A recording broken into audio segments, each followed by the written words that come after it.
여러분 안녕하십니까? 사이언스 투데이입니다. 덥고 습한 날씨가 이어지는 가운데 이번 주에는 올해 첫 태풍 소식이 나오고 있습니다. 필리핀 해상에서 열대저압부가 제1호 태풍 우디브로 발달할 수 있다는 전망인데요. 여름철 잦은 태풍에 대비해 미리 철저한 준비가 필요해 보입니다. 오늘의 주요 뉴스 만나보시죠.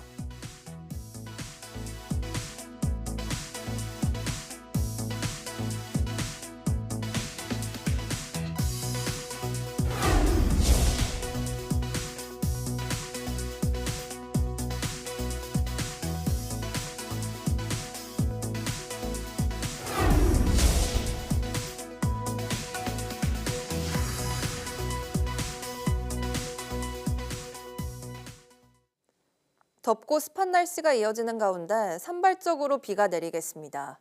기상청은 강한 일사와 고온다습한 남서풍이 더해져 낮 기온이 30도 이상 오르고 습도도 높아지겠다며 한낮에는 온열 질환에 유의해달라고 당부했습니다.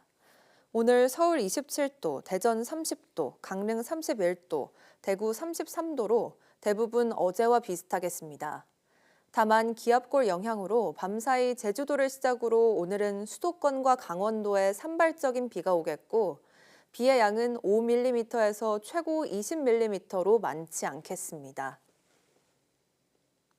습도 높은 더위가 시작된 가운데 이번 주 후반에는 정체전선이 발달하며 제주도와 남부에 많은 비가 내릴 것으로 보입니다. 이번 주 생길 가능성이 있는 1호 태풍이 변수가 될 것이란 전망입니다. 정혜윤 기자의 보도입니다. 여름 더위가 본격화하고 있습니다. 강한 햇볕과 높은 기온, 여기에 습도까지 더해지고 있는데 경북 영천 신영면과 경기 양편 옥천면 낮 기온이 34도에 육박했고 정선과 구미, 의성도 33도 안팎까지 올랐습니다. 서울 역시 30도를 넘어 예년 수준을 3, 4도 웃돌았습니다.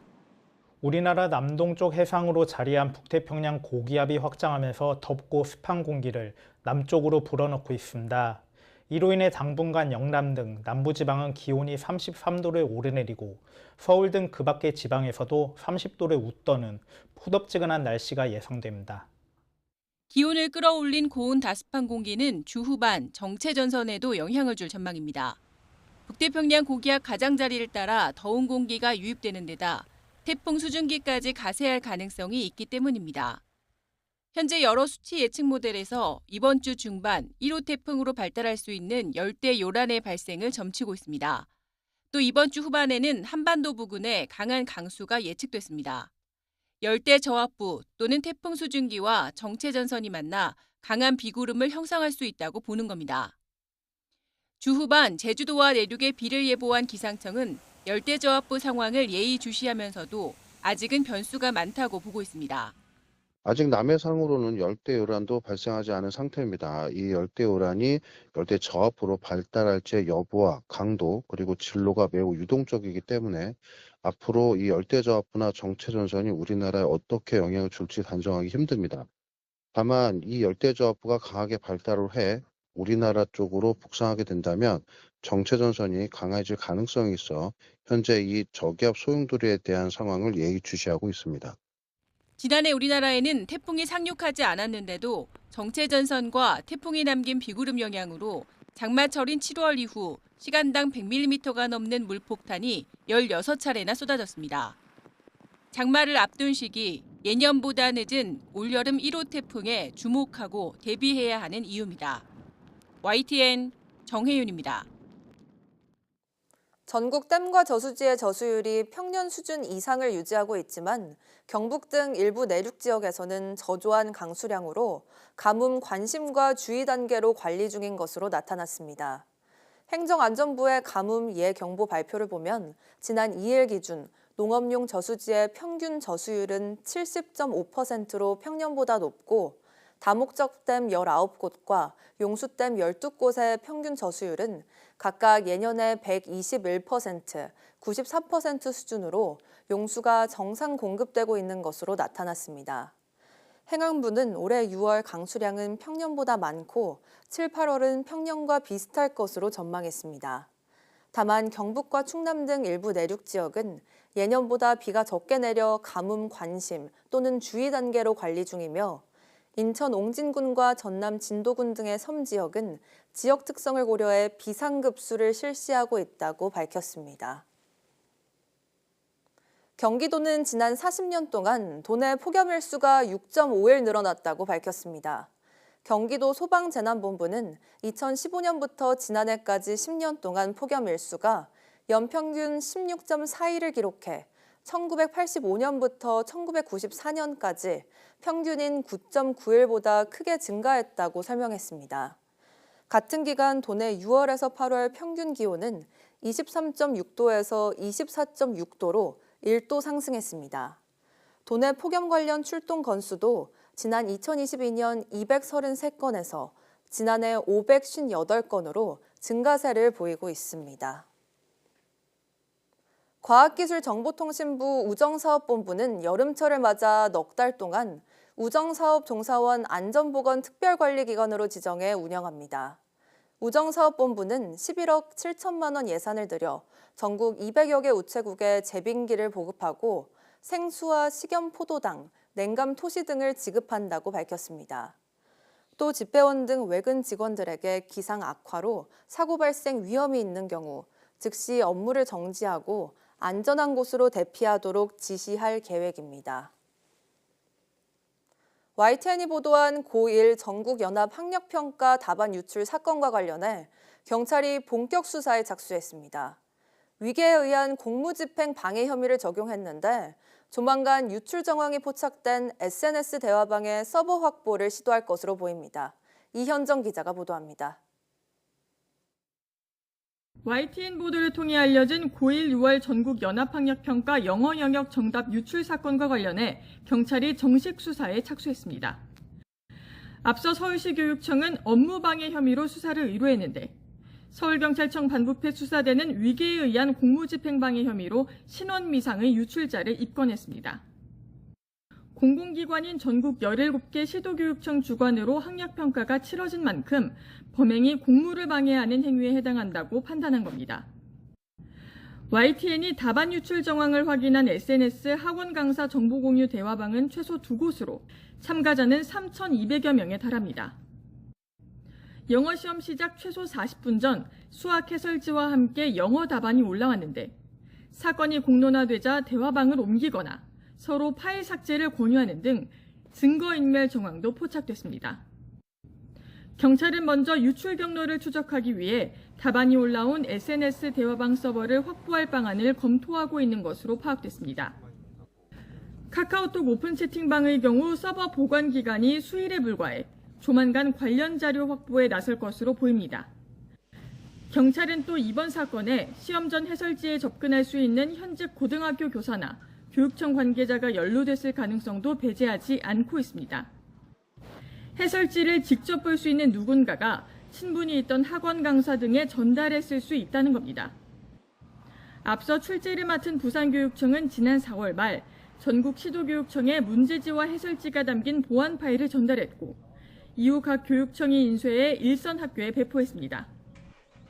경찰 수사를 통해 어떤 경위로 유출이 이루어졌는지 또 조직적으로 벌어진 건지 등 전모가 드러날 수 있을지 주목됩니다. YTN 이현정입니다. 중국판 대입 수학 능력 평가 가오카오에서 한 수험생이 본인과 주변 경쟁자들의 시험지를 찢어버리는 영상이 유출됐습니다. 미국의 SNS, 옛 트위터인 X에 지난 7일 중국 산둥성 진안시에 있는 한 고사장 CCTV 화면이 올라왔습니다. 영상을 보면 가운데 줄 맨 앞에 앉은 남성 수험생이 갑자기 본인의 시험지를 구기고 갈기갈기 찢는 장면이 담겼습니다. 이 남성은 곧 자리에서 일어나 주변 경쟁자들의 시험지까지 찢어 발겼고 고사장은 한순간에 아수라장이 돼버립니다. 돌출 행동을 벌인 남성은 곧 남성 감독관들에게 끌려나갔지만 애꿎은 다른 수험생들까지 시험을 망치게 됐습니다. 평택 제천고속도로 안성분기점 부근을 달리던 화물차와 승용차가 부딪히며 차량 2대가 모두 불에 탔습니다. 경기 남양주시에 있는 공장에서는 화학물질이 누출됐습니다. 사건 사고 소식 임예진 기자가 보도합니다. 고속도로 한가운데서 시꺼먼 연기가 솟아오르고 보호난간 옆에는 흰색 승용차가 옆으로 뒤집혀 있습니다. 평택 제천고속도로 제천 방향 안성분기점 부근에서 승용차가 화물차를 들이받으면서 불이 난 겁니다. 이 사고로 운전자 2명이 가벼운 부상을 입어 병원으로 옮겨졌고 불은 차량 2대를 모두 태운 뒤에야 꺼졌습니다. 사고 수습을 위해 1시간가량 도로가 전면 통제돼 한때 정체가 빚어졌습니다. 경찰은 승용차가 차선을 옮기려다 옆 차선에 있던 화물차를 친 것으로 보인다고 설명했습니다. 경기 남양주시 진건읍에서는 플라스틱 공장에서 화학물질이 누출됐다는 신고가 소방에 접수됐습니다. 탱크에 구멍이 생겨 표백제 주원료로 쓰이는 차알 염소산 나트륨이 10톤가량 빠져나온 건데 외부로 유출되거나 다친 사람은 없었습니다. 집수시설이 따로 있거든요. 탱크가 부셔져도 2차로 보호할 수 있게 집수시설이 있는데 지하 해수시설로 다 유입돼가지고 외부 유출은 없는 걸로 알고 있어요. 소방은 해당 물질이 유해 화학물질로 분류되지 않는다며 응급 조치를 마쳤다고 덧붙였습니다. 전북 익산시 팔봉동에서는 2차 전지 제조 공장에서 불이 나 20여 분 만에 꺼졌습니다. 다친 사람은 없는 가운데 경찰과 소방은 2차 전지를 연마하는 작업장에서 불이 시작된 것으로 보고 정확한 원인을 조사하고 있습니다. YTN 임혜진입니다.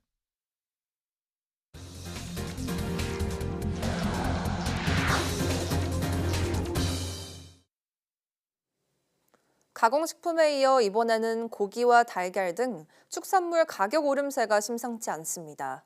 지난달 35개월 만에 가장 큰 상승폭을 기록했는데요. 이번 달 역시 가격이 안정되기 힘들어 보입니다. 오동건 기자가 취재했습니다. 소고기 가격을 비교하다 그냥 내려놓는 소비자. 포기한 이유는 비싼 가격 때문입니다. 자꾸 들었다 놨다 할 정도로 물가가 많이 오르고 소고기 값도 너무 많이 올라가지고 주부들이 정말 구매하기가 너무 어렵습니다. 지난달 돼지고기와 소고기 가격이 크게 오르며 축산물 물가 상승률이 6.2%로 집계됐습니다. 최근 3년 내 가장 큰 상승폭이었습니다. 여기에 이미 많이 올라버린 달걀은 산란계 고령화와 각종 질병으로 인한 생산성 저하로 당장 가격 안정이 힘든 상황입니다. 축산물 가격 오름세는 6월에도 이어질 것으로 예상됩니다. 농촌경제연구원은 이번 달 달걀은 최대 18.5%, 소고기는 8.6%까지 오를 것으로 전망했습니다. 한우도 사육 마리수가 줄어 3분기 도축 마리수는 전년보다 2.7% 내외 감소할 것으로 전망되어 3분기 거새우 지육 도매 가격은 전년보다 상승한 킬로그램당 19,000원 내외 수준이 전망됩니다.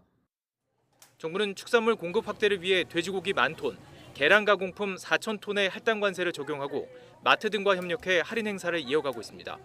또 가격 담합 등 불공정 거래엔 강도 높은 처벌까지 예고했습니다. 하지만 삼계탕과 삼겹살 등 육류 소비가 크게 늘어나는 여름철을 맞아 효과는 제한적일 것으로 보입니다. 고기와 인플레이션을 합친 미트플레이션이란 신조어까지 등장한 상황. 좀처럼 잡히지 않는 축산물 가격이 장바구니 물가에 큰 부담으로 작용하고 있습니다. YTN 오동건입니다. 민생 경제 회복을 최우선 국정과제로 내세운 이재명 대통령이 추가 경정 예산을 속도감 있게 편성하라고 관계부처에 지시했습니다. 라면 한 개에 2,000원이 진짜냐고 물으며 물가 대책 마련도 주문했습니다. 정인용 기자의 보도입니다. 이재명 대통령이 비상경제점검 TF 2차 회의를 주재했습니다. 취임 당일인 지난 4일 태스크포스 구성을 지시하고 바로 첫 회의까지 연 지 불과 닷새 만입니다. 이 대통령은 물가 때문에 국민이 큰 고통을 받고 있다며 해결 방안을 주문했습니다. 최근에 물가가 엄청나게 많이 올랐다고 그러더라고요. 라면 한 개 2,000원 한다는데 진짜예요? 다음 회의 전에라도 대책을 보고해달라며 물가 문제를 직접 챙기겠다는 의지를 내비쳤습니다. 이 대통령은 경기 회복과 소비 진작을 위해 재정의 역할 강화가 필요하다는 점도 거듭 강조했습니다. 경기 회복과 소비 진작 차원에서 속도감 있게 추경을 편성하라고 지시했습니다. 추경 효과가 확실히 날 수 있는 핵심 사업을 발굴하고 협업하라고 관계부처에 지시했습니다. 특히 사회적 취약계층과 소상공인 등에 대한 지원에 우선 방점을 찍었습니다. 이 대통령의 이번 지시로 지난달 국회를 통과한 13조 8천억 원 규모의 1차 추경안에 이어 정부의 2차 추경 편성 작업이 속도를 낼 걸로 보입니다. 이 대통령은 이태원 참사 피해자에 대한 생활지원금 신청 접수가 시작된 것과 관련해서도 아낌없는 지원을 당부했습니다. 대통령실은 추경의 구체적인 규모와 전국민 지원금 지급 여부에 대해선 말을 아꼈습니다. 추경이 자칫 물가를 자극할 수 있는 만큼 여러 시나리오를 따져본 뒤 세부 계획을 내놓을 걸로 보입니다. YTN 정인용입니다. 이재명 대통령이 취임 닷새 만에 이시바 시게루 일본 총리와 첫 전화 통화를 했습니다. 트럼프 미국 대통령에 이은 두 번째 정상통화로 양 정상은 한미일 협력 틀 안에서 다양한 지정학적 위기에 대응하자는 데 뜻을 모았습니다. 이종원 기자입니다. 이재명 대통령과 이시바 시게루 일본 총리의 통화는 낮 12시부터 25분 동안 진행됐습니다. 지난 6일 트럼프 미국 대통령에 이어 취임 이후 이뤄진 두 번째 정상통화입니다. 먼저 이 대통령은 이시바 총리의 취임 축하에 사의를 표했습니다. 이어 전략적 환경 속에서 한일 관계의 중요성이 더욱 증대되고 있음을 강조하면서 한일 양국이 상호 국익의 관점에서 미래의 도전 과제에 같이 대응하고 상생해 나갈 수 있기를 기대한다고 언급했습니다. 양 정상은 상호 존중과 신뢰, 책임 있는 자세를 바탕으로 더 견고하고 성숙한 한일 관계를 만들어 나가자는 데 의견을 모았다고 대통령실은 전했습니다. 또 한일 국교 정상화 60주년을 맞은 올해 양국 국민 간 활발한 교류 흐름에 주목하면서 당국 간 의사소통도 더욱 강화해 나가기로 했습니다. 특히 기존 한미일 3국 협력에 대한 필요성에도 공감했습니다. 양 정상은 그간 한미일 협력의 성과를 평가하고 앞으로도 한미일 협력의 틀 안에서 다양한 지정학적 위기에 대응해 나가기 위한 노력을 더해 나가고자 했습니다. 양 정상이 직접 만나 한일 관계의 발전 방향을 비롯한 상호 관심사에 대해 심도 있는 대화도 나누기로 했습니다. 다만 통화에서 민감한 과거사 문제 등은 언급되지 않은 것으로 알려졌습니다. 이 대통령과 이시바 총리와의 통화는 시진핑 중국 국가주석과의 통화보다 먼저 이뤄졌는데 앞서 대통령실은 일정이 조율되는 대로 진행하겠다는 입장을 밝혀왔습니다. 트럼프 대통령에 이어 이시바 총리와도 조속한 만남 필요성이 언급된 만큼 G7 회의 참석을 계기로 연이은 양자 회담이 이어질지 관심입니다. YTN 이종원입니다. 미국과 중국이 영국 런던에서 고위급 무역 회담을 하고 히토류와 첨단 기술 등 수출 통제 문제를 논의했습니다. 트럼프 대통령은 좋은 보고를 받고 있다면서도 중국은 쉽지 않다며 경계심을 늦추지 않았습니다. 뉴욕에서 이승윤 특파원입니다. 미국과 중국이 산업의 필수적인 원료와 기술의 수출 통제를 주요 의제로 6시간 넘게 협상을 벌였습니다. 미국의 스콧 베센트 재무장관과 하워드 러트닉 상무장관, 제이미슨 그리어 USTR 대표는 중국의 경제 실세인 허리펑 국무원 부총리와 만났습니다. We are doing well with China.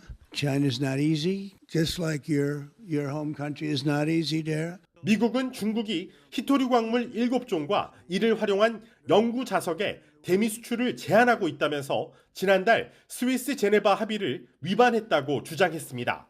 히토류 통제에 대응해 트럼프 행정부는 항공기 엔진과 반도체 설계 소프트웨어, 원자력 발전소 설비 등의 중국 수출을 제한했습니다. 양국 간 수출 통제 완화를 의제로 미중 무역 협상이 재개되자 기대와 우려가 교차하면서 뉴욕 증시는 혼조세로 마감했습니다. 일단 미중 무역 긴장에 대한 기대감은 소비자 심리에 긍정적인 영향을 미쳤습니다.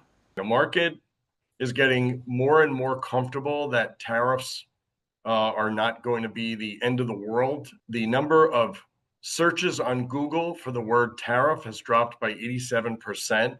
실제로 5월 뉴욕 연방준비은행이 조사한 1년 기대 인플레이션이 3.2%로 전월 대비 0.04%포인트 하락했는데 관세전쟁 휴전의 여파로 풀이됩니다. 반면 JP 모건은 문제가 여전히 남아있다면서 무역전쟁이 벌어지고 있고 경기 둔화 조짐도 보인다며 경계심을 늦추지 않았습니다. 실제로 미국 상무부가 발표한 4월 도매 재고는 9,087억 달러 수준으로 전월 대비 0.2% 증가해 고율의 관세 부과 전에 재고 급증이 물가 압력 요인으로 작용할 수 있다는 분석이 나오고 있습니다. 뉴욕에서 YTN 이승윤입니다. 아이폰을 포함한 애플 기기 운영체제가 12년 만에 확 바뀌고 반투명 디자인이 도입됩니다. 애플은 현지 시간 9일 미국 캘리포니아주 쿠퍼티노 본사에서 연례 세계 개발자 회의를 열고 가을부터 선보이는 소프트웨어를 발표했습니다. 애플은 리퀴드 글래스라고 이름 붙인 반투명 디자인을 아이폰과 아이패드 등 전기기에 적용합니다. 리퀴드 글래스는 유리의 특성에 움직이는 느낌을 결합한 형태로 앱 아이콘 뒤에 반투명으로 배경 화면이 그대로 보입니다. 애플의 리퀴드 글래스 도입은 지금의 아이콘 형태 운영체제 iOS 7이 출시됐던 2013년 이후 12년 만에 가장 큰 소프트웨어 변화로 평가됩니다. 오픈AI가 인공지능 챗봇 챗GPT를 출시한 지 2년 반 만에 연간 반복 매출 100억 달러, 우리 돈 13조 6천억 원을 돌파했다고 미 경제매체 CNBC와 로이터 통신이 보도했습니다. 이 매출 100억 달러에는 최대 투자사인 마이크로소프트와의 라이선스 매출과 대규모 일회성 계약을 제외한 것이라고 오픈AI 측은 밝혔습니다. 지난해 12월 기준 연간 반복 매출은 55억 달러, 우리 돈 7조 5천억 원이었는데 불과 6개월 만에 매출 규모가 2배 가까이 급증했습니다. 디지스트 융합인재교육원이 지역 내 과학인재 양성을 위해 과학창의학교를 운영합니다. 지역 내 학생 100명을 선발하는 과학창의학교 프로그램은 실험과 연구를 통해 창의적 문제 해결력을 기르고 융합형 프로젝트 수업으로 사고력과 표현 능력을 키우는 데 중점을 둡니다. 디지스트는 비교적 낙후된 농촌 지역의 학생들에게 기회를 부여해 교육 격차를 해소하고 글로벌 영재교육 생태계를 구축하기 위한 사업을 지속해 나갈 예정입니다.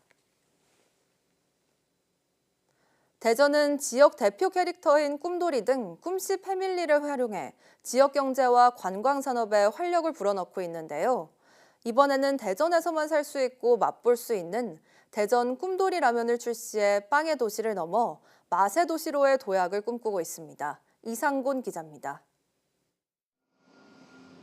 대전의 대표 캐릭터 꿈돌이와 꿈순이가 포장지에 들어간 대전 꿈돌이 라면입니다. 쇠고기 맛과 해물짬뽕 맛 등 2가지 종류로 출시돼 본격 판매에 들어갔습니다. 꿈돌이 라면은 지난해 11월 지역기업과 업무 협약을 시작으로 전문가 자문회의와 맛평가회 등을 거쳐 만들어졌습니다. 농협 하나로마트 등 대전 지역 600여 곳에서만 판매되고 대전 고향사랑 기부제 답례품으로도 만나볼 수 있습니다. 20여 년 동안 각종 천연 조미료를 제조해온 기업이 제품 개발에 참여해 맛과 재미를 동시에 잡았다고 대전시는 설명했습니다. 소고기 맛은 그 매운맛을 소비자가 조절해 먹을 수 있도록 했고, 해물 맛은 직접 그 불에 그 불맛을 집어넣습니다. 그리고 세 번째가 이제 꿈돌이 커렉터를 어묵으로 만들어서 지금. 꿈돌이 라면을 전문적으로 끓여주는 식당도 문을 열고 손님 맞이를 시작했습니다. 국물이 되게 진하고 맛있고요. 면이 되게 퍼지지 않고 쫄깃하고, 그리고 그 꿈돌이 어묵 같은 거? 그거 있어서 되게 재밌었어요, 먹는데. 지난해부터 최근까지 꿈돌이 등 꿈씨 패밀리를 활용한 기념품 판매로 관내 기업들이 달성한 누적 매출액은 약 15억 원. 대전시는 꿈돌이 아버지와 어머니 등 3종류의 캐릭터를 새로 공개하고 도시 인지도를 높이기 위한 사업들을 계속 추진해 나가겠다고 밝혔습니다. 꿈씨 패밀리도 대전에 사실은 경제 부분에 상당히 큰 효과를 발휘할 수 있도록 대전에 본사를 둔 기업들과 앞으로 많은 굿즈 상품을 더 개발하고 또 대전 제품으로 대전을 더 세계화하는 데 박차를 가하도록 하겠습니다. 지역 대표 캐릭터 꿈돌이를 중심으로 한 시장 확대가 대전의 새로운 성장 동력으로 자리 잡으면서 지역 경제와 관광 산업에 활력을 불어넣고 있습니다. YTN 이상곤입니다.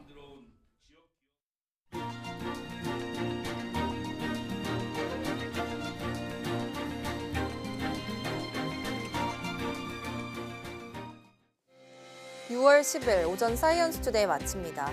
오후 뉴스도 많은 시청 바랍니다. 시청해주신 여러분 고맙습니다.